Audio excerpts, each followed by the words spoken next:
The streets of Misato were almost empty when 16-year-old Junko Furuta started her ride home. It was the evening of November 25th, 1988.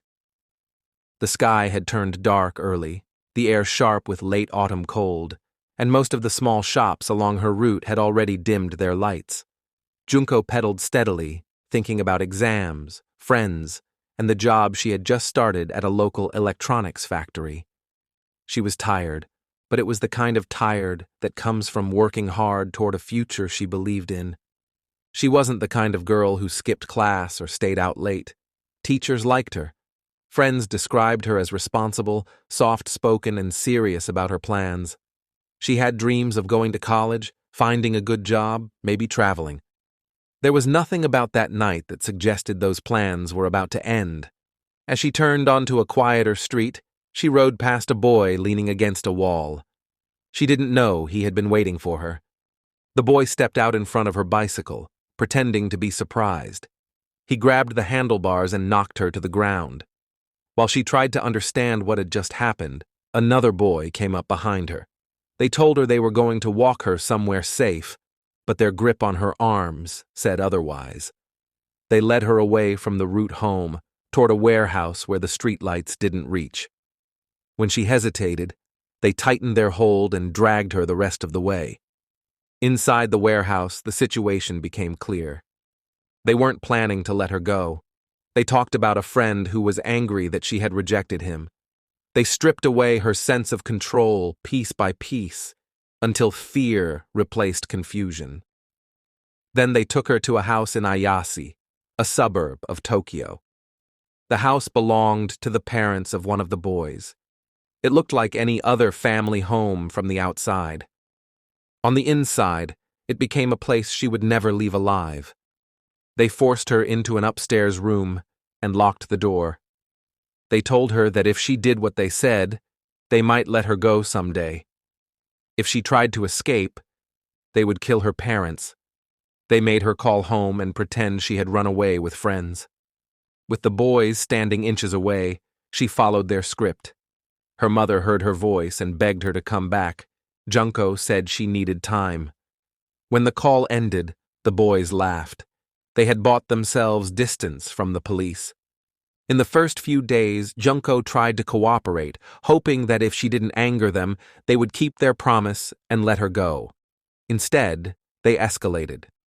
They began inviting other boys over, bragging that they had a girl hidden upstairs. The room became a prison. They denied her sleep. They denied her regular meals. Her injuries piled up. She wasn't allowed to bathe or care for herself. As time passed, her body weakened, and her world shrank to the four walls of that room and the sound of footsteps on the stairs. Outside, her parents refused to believe she had simply run away. They went to the police repeatedly, insisting something was wrong. But the forced phone call had done its damage. Officers treated her as a missing teenager who had left voluntarily. There were no witnesses, no obvious leads, and no reason, on paper, to suspect a group of local boys of holding her. No one checked behind the closed door where she was being kept. The house blended into the neighborhood, another two-story home with curtains drawn. Weeks passed. Junko's condition deteriorated. She could no longer stand for long. She cried less, not because she was less afraid, but because she was exhausted. The boys, sensing no immediate threat of discovery, became bolder. They experimented with new ways to hurt and control her, feeding off each other's cruelty. Some visitors watched. Some participated. No one called the police. The longer it went on, the easier it became for them to tell themselves there was no way out, for her or for them. By the time a month had passed, Junko's body showed obvious signs of prolonged abuse. She was left on the floor for long stretches of time, barely able to move. Even then, there were moments when she tried to cling to hope. She listened for sounds from outside, a car door, footsteps, a voice that might not belong to the boys.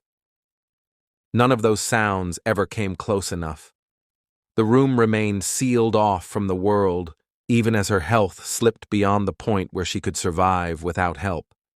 On the 40th day, the boys began to realize that their captive might not survive much longer. They argued among themselves. Some wanted to get rid of her by abandoning her somewhere. Others insisted that she was in no condition to leave, and that if she did, they would all go to prison. The arguments never led to action. They continued to check on her sporadically, not to help, but to confirm whether she was still breathing. On January 4th, 1989, day 44, Junko's body finally gave out. When the boys went upstairs, they found her unresponsive. There was no doctor to confirm a time of death, no attempt at resuscitation, no call for emergency services. Their first reaction was self-preservation. They wrapped her in blankets, carried her downstairs, and placed her inside a large drum used for mixing concrete. They poured in cement and sealed it. Once it hardened, they rented a truck and delivered the drum to an industrial lot in Koto City, leaving it among other construction materials as if it were nothing special. For a short period, life for the boys returned to a twisted version of normal. They went back to their routines, hung out with friends, and treated what they had done as something they had moved past. But one of them started to brag. The story he told was disturbing enough that it eventually reached someone who wasn't willing to shrug it off. That person passed the information to police. This time, investigators listened. They began with the warehouse, then traced the connections to the house in Ayase, then to the industrial site. When officers located the concrete-filled drum and opened it, they found Junko's body. Even after weeks inside the cement, enough remained to identify her. The discovery tied together the missing person file, the rumors, and the boys' stories. Police moved quickly. The teens were arrested and taken into custody. During interrogation, they gave varying accounts, shifting blame and minimizing their own roles. But the broad facts aligned. Junko had been abducted, held for 44 days, and subjected to persistent, severe abuse until her death. The case moved to court, where prosecutors laid out the timeline in meticulous detail. They didn't need to embellish the bare facts were devastating enough. The public reaction was immediate and intense.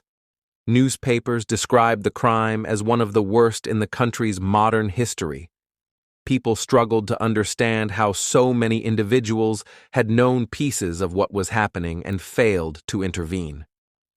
Questions arose about juvenile law, about whether teens capable of such violence should be treated differently than adults. The media covered every hearing, every motion, every court date. Outside the courthouse, citizens held signs with Junko's name, demanding justice. Because of their ages, the boys were tried as juveniles. That meant lower maximum sentences than adults would face for similar crimes. Even when some of those sentences were lengthened on appeal, they still fell short of what many believed was appropriate. For Junko's parents, the legal outcome felt like a fraction of what had been taken from them. They had to watch as the people responsible for their daughter's suffering faced the prospect of eventual release. They buried Junko quietly. Classmates attended in their school uniforms, leaving flowers and small notes beside her grave.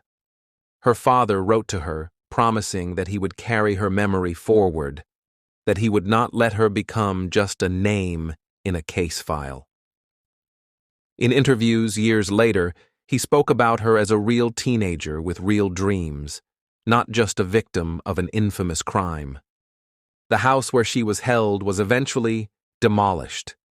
An empty patch of ground stands in its place, unremarkable to anyone who doesn't know the story. Yet, for those who do, it represents a place where a community failed to see what was happening behind closed doors, and where a group of teenagers crossed a line most people cannot fathom crossing. Today, Junko Furuta's case remains a reference point in discussions about juvenile justice, group violence, and the responsibility of bystanders. It appears in documentaries, articles, and lectures as a story that still raises more questions than it answers. Questions about how cruelty grows, how fear silences those who might speak up, and how systems can fail the very people they are meant to protect. What hasn't faded is the memory of a 16-year-old girl who was just trying to ride her bike home, planning for her future like any other student, before she disappeared into a house that looked like every other home on the street. Thank you for listening to Homicide Files. Subscribe for more true crime stories.